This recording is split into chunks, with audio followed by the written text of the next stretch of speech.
Are you having problems getting your kids to bed on time? If yes, you should definitely use this book for a good old bedtime story. Hello amigos and flamingos. Today's another day for another amazing read aloud. This unique monster under the bed story has the perfect balance of giggles and shivers with a bit of humor over fear that appeals to a child's love for creatures. But I have to ask, do you know what time it is? It's story time with Gilbert-Ian!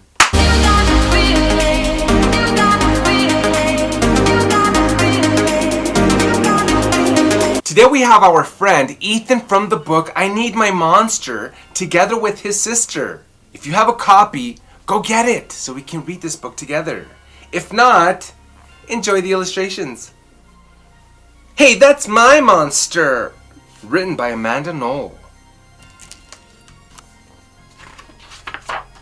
Tonight, when I looked under my bed for my monster, I found this note instead.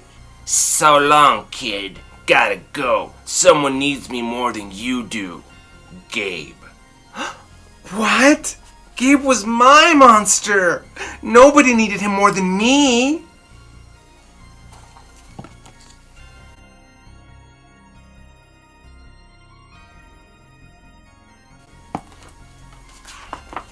But someone sure did need a monster. My little sister Emma.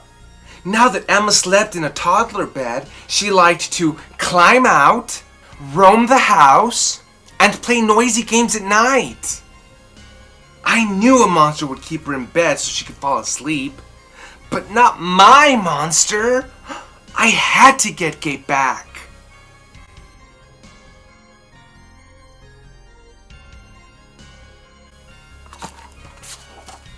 I tiptoed across the hall to Emma's room. She wasn't even there.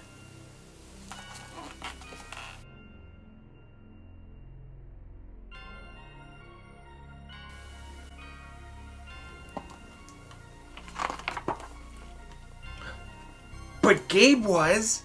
I gulped, zoomed across the carpet, and leaped onto Emma's bed before Gabe could grab my toes.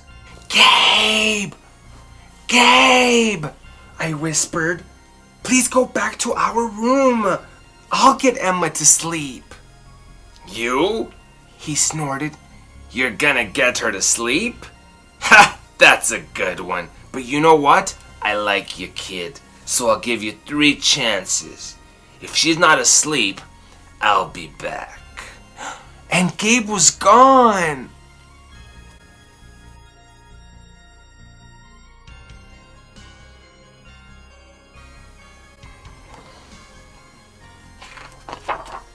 Just then, Emma toddled into the room. She clearly needed a monster.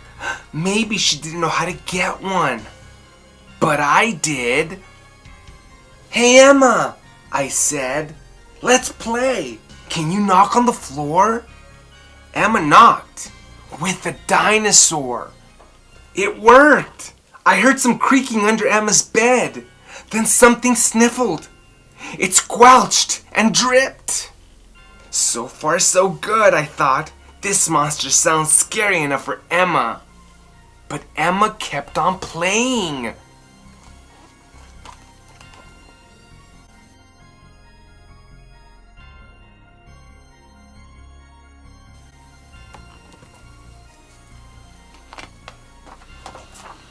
A slime-covered monster slid out.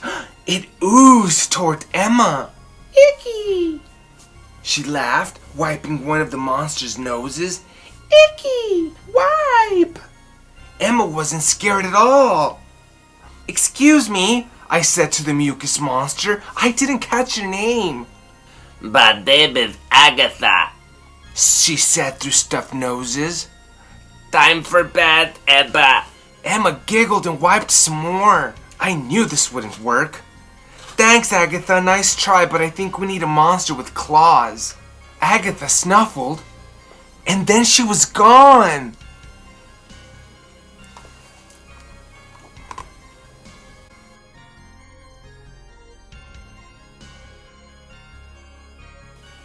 Emma, I coaxed again. Knock, knock. She knocked on the floor with the teapot this time, and I heard more creaking. Then a slippery tail slithered out from under the bed. The second monster rasped, "I'm Cynthia." Much better, I thought, when I saw the jagged claws. Cynthia might be the perfect monster for Emma.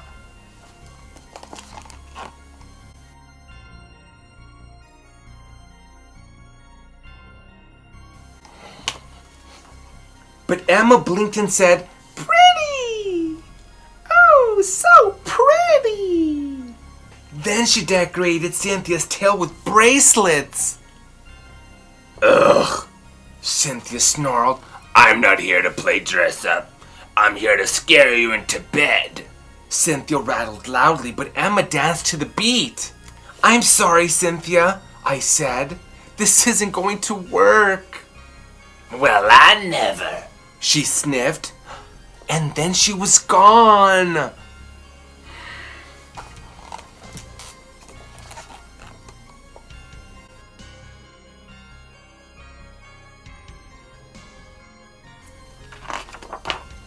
"Cynthia! Come back!" Emma demanded, stomping on the floor.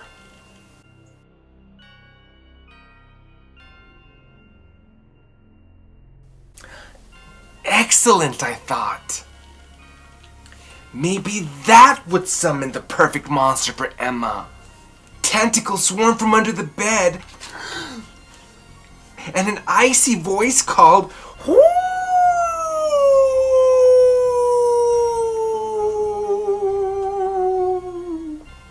I shrank back in horror, but Emma was enchanted. "Who's out of the bed?" the monster continued. Come to Vladimir, little one." Emma high-fived one of the tentacles, and the third monster emerged.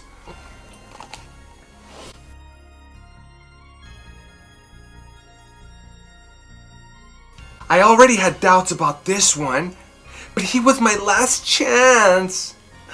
"Vladimir," I asked, "can you get Emma to sleep?" "Yes," he hissed, reaching for Emma. "Who's out of the bed? I can get her." He hissed, reaching for Emma. Emma giggled and hopped over the tentacles like jump ropes. "Oh no," I blurted out. "She's not supposed to be having fun. This'll never work." Vlad's tentacles drooped. He slunk under the bed and he was gone. "Sorry, Vlad," I called. Boy, was I so sorry. I was about to lose Gabe forever.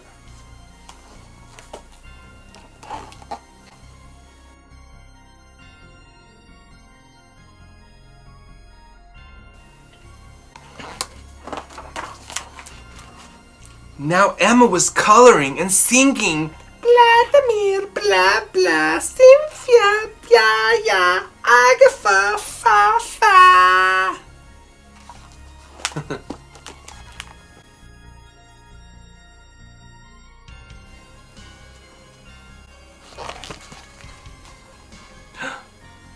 Gabe must have heard her because he was back.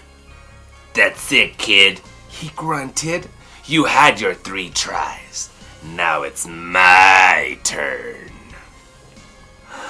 Gabe's green ooze sizzled across the floor and he growled, "Put the crayon down."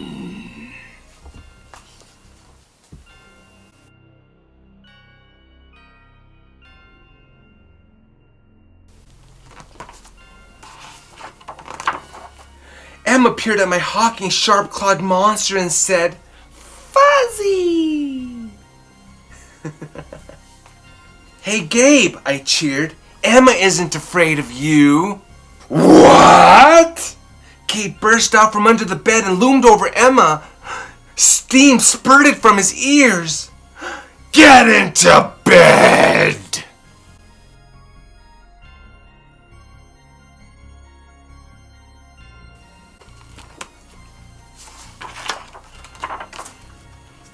Emma hopped up, but she kept singing, "Fuzzy, fuzzy monster, fuzzy, fuzzy monster."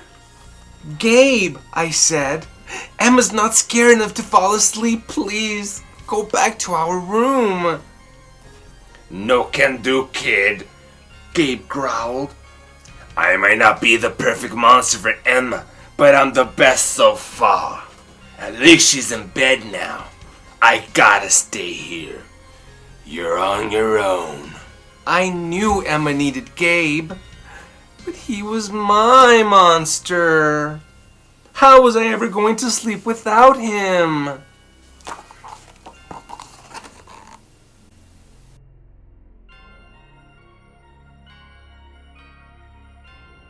Just then, we heard a tiny noise.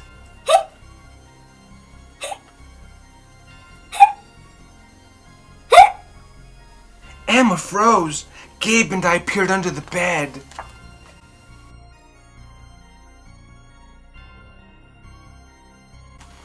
"Stella, what are you doing here?" Gabe asked. "Hi, Gabe. Stella said, tugging on her tutu. You forgot your snack. Mama thought you'd be hungry, so she sent this." Who knew? Gabe had a little sister too.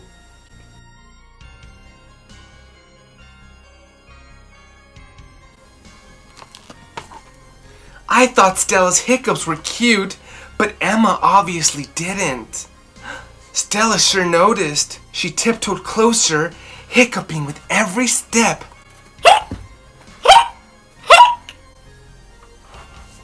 From under her covers, Emma shoo, shoo.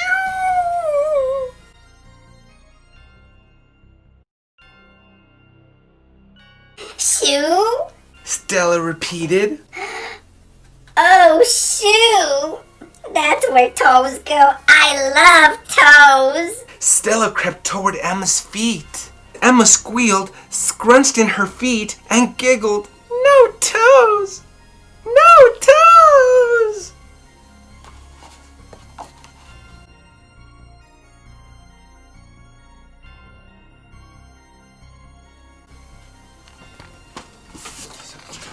Gabe laughed. "Stella, it looks like you're the perfect monster for Emma. Now, if you don't mind, you can get her to sleep while I get back to what I do best." Stella nodded.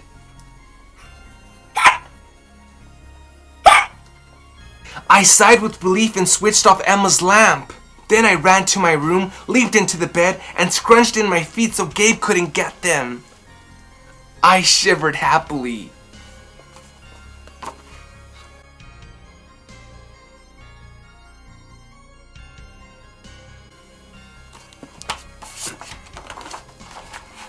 Emma had Stella. I had Gabe. Everything was back to normal. I shivered again. We'd all be asleep in no time.